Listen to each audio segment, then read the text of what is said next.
Hey guys, it's Mari back with another video. And like I always say, don't be scared to fall because you may fall into a better situation. I like to feel like I'm a part of that better situation. You're already here, so you might as well subscribe. And without further ado, let's get it back.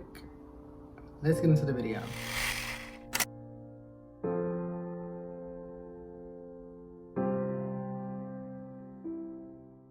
Okay, today we're just going to be discussing the Black formula. And this video is for, anybody can be informed on the Black formula and the way that I feel that this world operates and the way things have been going for the past couple of years. Not past couple of years, but for our entire lives. And maybe I could spread some knowledge and maybe I can make you think a little bit more than you do. This could be informative to anybody, but it's also to just basically promote knowledge.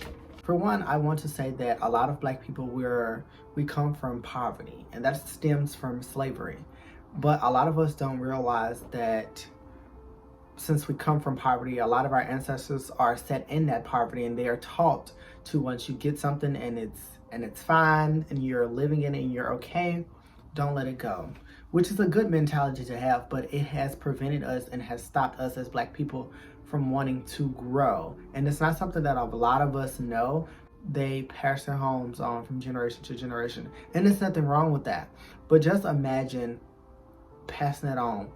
Like nobody in the generation decided to move from home or just move away.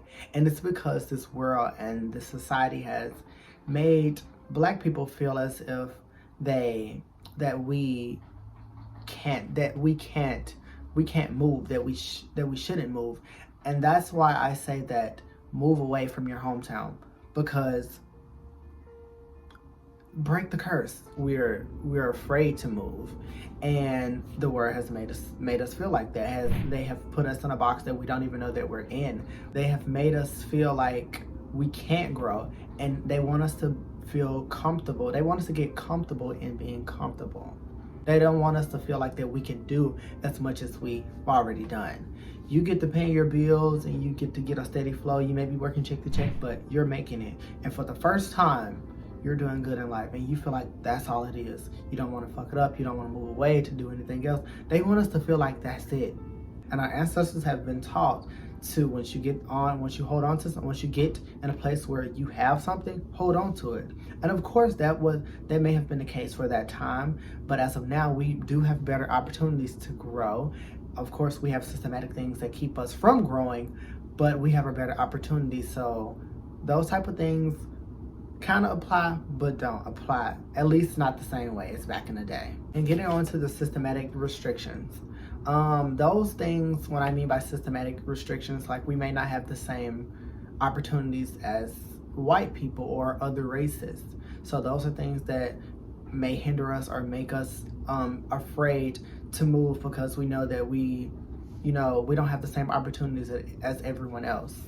So we're not going to put the blame completely on anyone else, but we do, however, while saying that, we must note where it came from. We must know where it came from. We can never forget slavery. That happened. But however, amongst the Black community itself, there's a huge divide. Whether it be gangs that keep us Black people apart, they have made us be comfortable with being divided. They don't want us to come together. So they let things like gangs and homosexuality and stuff like that keep us apart. Gays don't want to hang with straight people. That's a divide right there. This gang doesn't want to hang with this gang. That's a divide right there. This is something that the system wants. This is something that those people want, for us to not be able to come together. A lot of us don't see when we say Black Lives Matter and that we really need to come together. We need to put everything aside.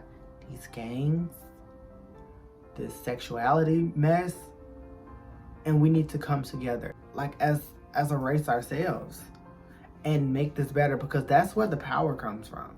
And with the growth, a lot of people don't realize that it's harder to grow, and it also depends on which area you're in. I was having a conversation with a friend of mine from California, and we always debate about stuff like this, and I always tell him that it's different in certain areas on how you can grow. Even a hobo, it's not privileged, but they're the things that they go through is different from a hobo down here. There are more people in California for hobos to get money from. For a hobo there is hungry, they don't have to walk as far as they do down here to find a meal. People here in Memphis, we're living in basically poverty, or in Mississippi, basically poverty, which means that people are less willing to give out their money. And also there are less people here. That kind of just gives you an idea of the opportunities, even when it comes to hobos. A person living in California versus a person living in Memphis is different. But yeah, I dug a little bit too deep into that, but whatever. I hope you guys get that. I don't want to go over it again. Minimum wage and the amount of people. Like California people, they have a better chance because there's more people there. They have better job opportunities. They're not living in poverty. You know, I feel like a lot of people don't know how to go about actually changing or overcoming systematic restrictions. Play the game by the rules and then crack the code. I want to quickly go over male aggression. This is something that every male has in common. Gay, straight, bisexual, all of us have this in common. Our parents want us to show no emotions. Even as a gay male myself, I wasn't always gay. Of course, my daddy was aggressive on me, like as he should, because that's what he was taught. The parents apply so much more pressure onto a guy because they want us to be aggressive. Guys aren't supposed to cry. Guys aren't supposed to do this. Guys aren't supposed to do that. So guys are supposed to be this way. And this doesn't always translate well, especially into adult life. Any type of man cannot cry. He cannot come to his parents and tell them about this and that, what's going on, because we've built these men up to be so heartless, and you wonder why men are beating on women. Men can't properly process their emotions. They're hitting women out of anger. They're hitting the walls. They're slamming things. It's because even as a gay man, any type of male, I feel like in the Black community, I can only speak for, myself. I feel like in the Black community, and I'm not speaking to be right, I'm just speaking based off of my experience, and I strongly feel like this is a common issue. I feel like that in the Black community, we build men up, regardless of sexuality. We build them up to be aggressive, and it backfires. We wonder why men are so heartless. It's because they don't know how to properly control their emotions, because they weren't able to express them at a young age. Not even just gay people. A lot of children are committing suicide. It's becoming too much. The pressure is becoming too much. Recently here in Memphis, a boy jumped off of a bridge and killed himself. And I just want to say this. Parents or upcoming parents, whoever's watching this, or anybody, if you have a child that is displaying signs of femininity, do not acknowledge it. Stop doing this. Stop doing that. You're making it more obvious. Now he's curious about it. And one thing that parents don't think about, if you're pressuring a child at home about his sexuality, just imagine what he's going through at school about it. A home is always supposed to be a safe place. And parents never know about this stuff going on at school because they don't feel comfortable enough to tell them. This can be in the situation with the female. If you see that they're a tomboy, just believe that the kids are at school asking them about the same stuff. If you see it, they see it too. But the best thing for a parent to do is to not acknowledge it, because it makes them more aware of it and it makes them more curious. Like I said, it may just be a phase, and you've just made them more curious about it. Now they're looking it up. Now they're thinking that that's what they are because you're putting pressure on them. And then you're not realizing that they have pressure on them at school, because this is the stuff that kids say. I'm pretty sure that this is a common thing amongst the gay people. I can remember when I was getting the pressure putting on me at home to not be feminine, I would go to school and people would ask me, are you gay? Are you gay? Are you gay? Are you gay? And, it just seems like with me, I could never escape it. And that's not fair. That was a lot of pressure on me. And just imagine a child.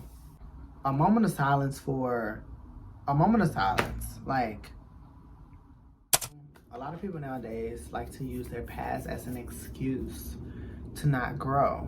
We need to get out of that funk, get out of that. I've been saying that. And please, you know, please take the time to actually learn some of our history and learn the things that they didn't teach us in school. But you guys, that's all I have for you today. I'm just spreading a little knowledge when it comes to the Black formula. Like I said, this video was not intended for any type of race, but of course we're talking about the Black culture. So if you guys like the video, please give it a like and share it with your friends. Leave it a comment if you like what I'm talking about, if you like what I'm doing here, if you like my shirt.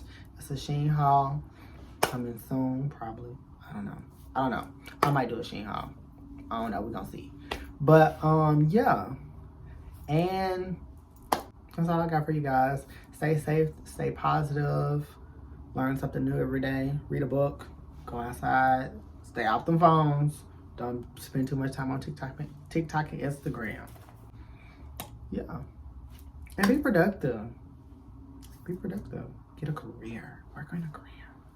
But like I always say, guys, stay cute, be positive. That's all I got for you guys. Till the next video.